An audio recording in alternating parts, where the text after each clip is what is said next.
So after Wash Us in the Blood for a couple times now, I think it's time to finally give a review of Wash Us in the Blood. What's up, everybody? It's your boy Rolls Royce back at it again with the scoop. Wash Us in the Blood, song by Kanye West featuring Travis Scott.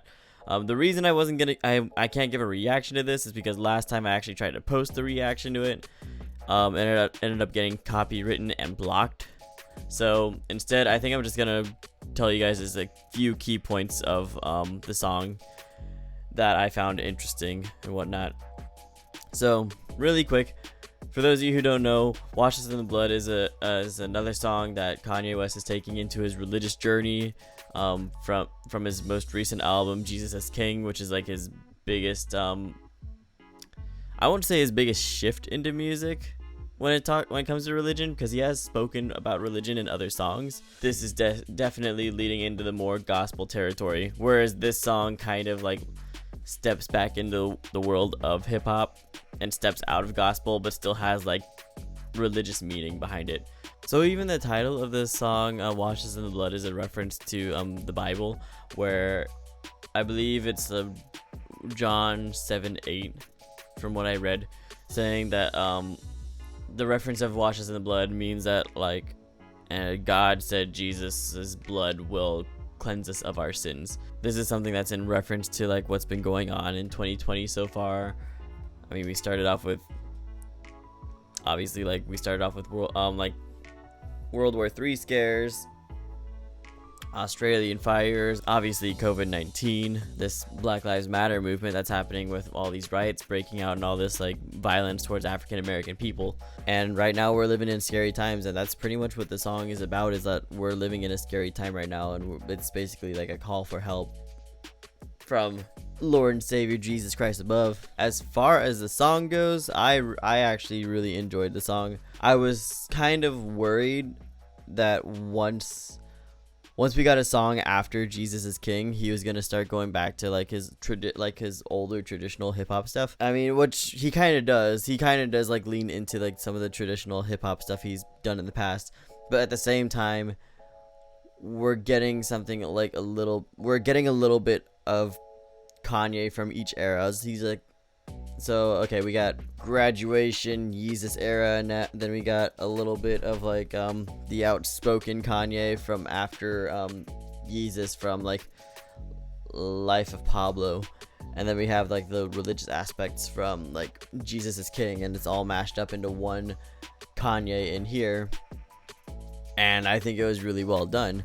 I think the feature from Travis Scott was also like a really I thought that was like a really well done feature as well. I liked what he was saying in his feature. I liked the presence that Travis Scott brought to the table when it came to this song. Now let me pull up the lyrics really quick, because there's actually some interesting stuff in the lyrics that I wanted to go over. So right here in the highlighted part, it says, "Washed us in the blood, whole life being thugs, no choice selling drugs, genocide what it does, mass in Kark what it does." I mean, this is obviously like a really interesting part that I feel like not necessarily gets glanced over, because this isn't something that's talked about in music a lot, except for most recently when it came to like all the Black Lives Matter movement related music.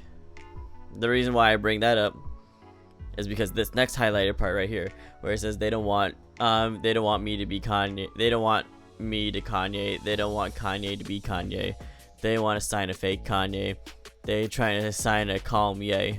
That's right, I call him calm Ye. You know, and that's kind of in reference to like a lot of his like earlier days of music prior to Graduation, or around Graduation era. He was making a lot of music that was like a lot of like hip hop, you know, something you could dance to, something with energy, you know.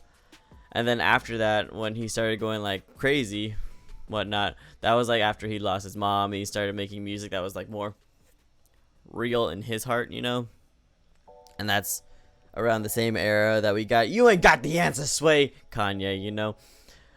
And that's when people started like slowly like backing off from Kanye West. Is like, hey, he's starting to get a little crazy. And then we got Poopity Scoop. Nobody wanted that Kanye. But a lot of like some of the music in that era, sorry, was some of his more real down to heart music, spoke out about how he was doing as a person, whatnot. Right here is the beginning of Travis Scott's verse, and I thought this is really interesting. This is something I didn't know prior to this song, or the first two lines of that highlighted part. It says execution 30 states still execute. That's a very high number in today's society, that they are still doing like the death penalty and whatnot. Because I used to be an eye for an eye kind of guy, you know, if you kill somebody then you shouldn't have a life or whatnot. But at the end of the day, that's not my decision to make. It's a tough conversation to have if the death penalty should still be a thing or not. I think, see, the thing is, we have so many people lined up on death row that it literally takes years, if not decades, to put somebody like on like the death penalty, you know. Some people like even outlive the death penalty, which just means that there's something inefficiently going wrong, you know. There's something not right, you know, which tells me one of two things. One, they're putting the wrong people on death row, meaning like they're just putting people on death row for like petty crimes and stuff like that, and I'll have to do my own research on that later. Or two, they still have to decide whether or not they want to put them on death row or something like that. Like, why does it take so long, you know? So I think for people to be on death row, they have to do something like pretty horrific, you know. Whether like, yeah, maybe yeah, if you do kill somebody, you should be on death row. And like I said, I used to be that kind of person. I can't really speak on that anymore, but like, if I'm thinking about it, it's like, you know, that it makes sense, right? But if you cause like a mass murder, if you cause like school shootings, or if you're a part of that society who's just like committing genocides and whatnot, then I feel like that's also worthy of something that could be leading you into like death row. But again, I personally can't say like I agree with that or not, just because like my opinions change a lot, you know. But still, I think that's a crazy number of states that still do have the death penalty. Or like the reason I say that is because a lot of people are society's changed a lot since death penalty was even a thing, since before like lethal injection was a thing. It's just surprising that a lot of people would still want the death penalty in their states. That was just an interesting thing to me. Also, something interesting about this video. Something interesting about this video is that they actually showed clips of people suffering through COVID-19, which is personally interesting to me, just because prior to watching this music video, I haven't seen anybody affected by COVID-19. I haven't seen anybody like show even symptoms of it.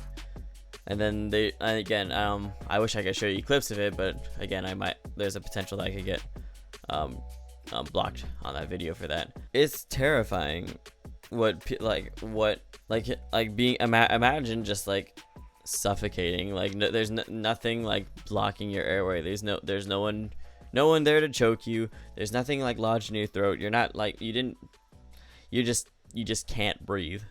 That's a scary feel. That's honestly a scary feeling for me.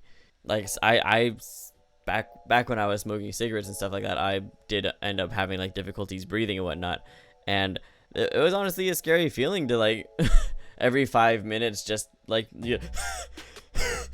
and that's what people with COVID-19 have to go through all the time, is just the consistent feeling of not being able to breathe.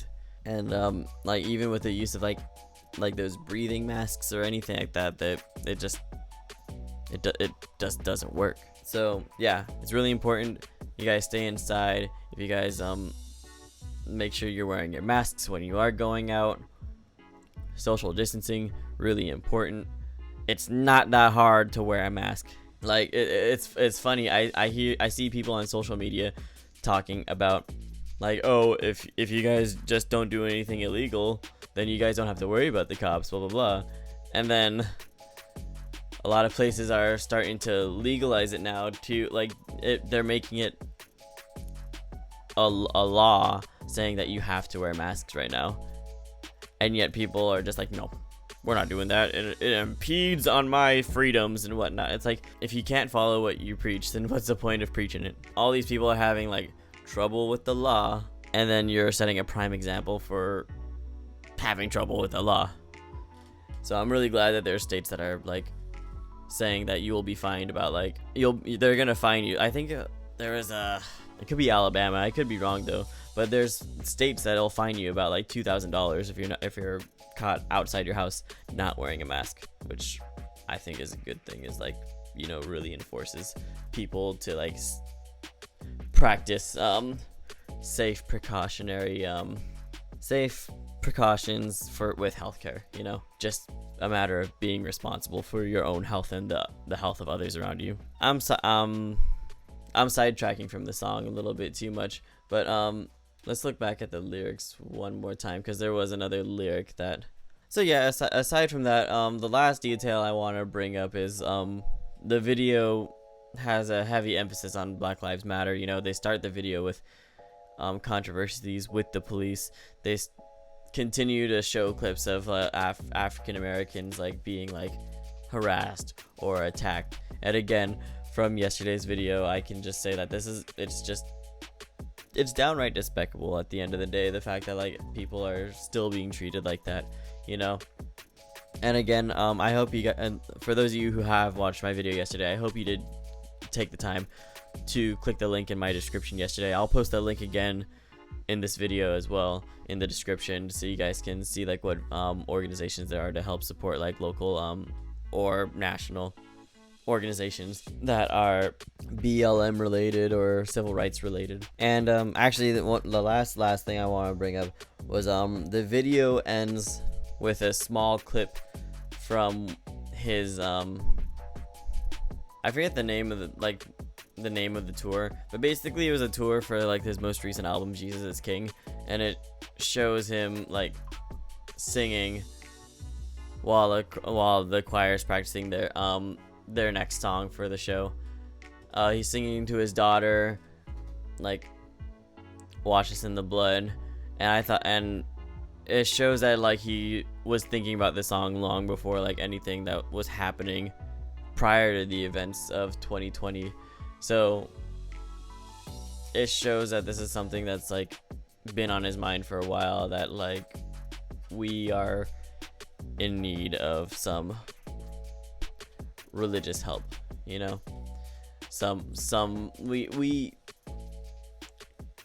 He's been thinking about this for a while prior to all this, but it also shows that like he has a very like wide range of creativity, that he can be like thinking about stuff like this while nothing is like going on really at the time. At like towards like 2019, not as much was happening as things are right now, but he knew like when it was time to release it, and now is definitely the time to release it. Now is definitely the time to listen to it. So if you guys haven't listened to it, go ahead, go look it up. You got access to YouTube, otherwise you wouldn't be watching my video right now. So go watch the video, share your thoughts on it, post it down here in the comments, tell me what you guys think of the song, tell me what you guys think about this review. And that's all I got for this video. Tomorrow, again, I'm gonna be tomorrow I'm gonna be talking more about Black Lives Matter related songs. I'll do one more reaction this week, maybe two, and then yeah, that's all I got for this video, guys. It's been your boy Rolls Royce, and I'll see you all tomorrow.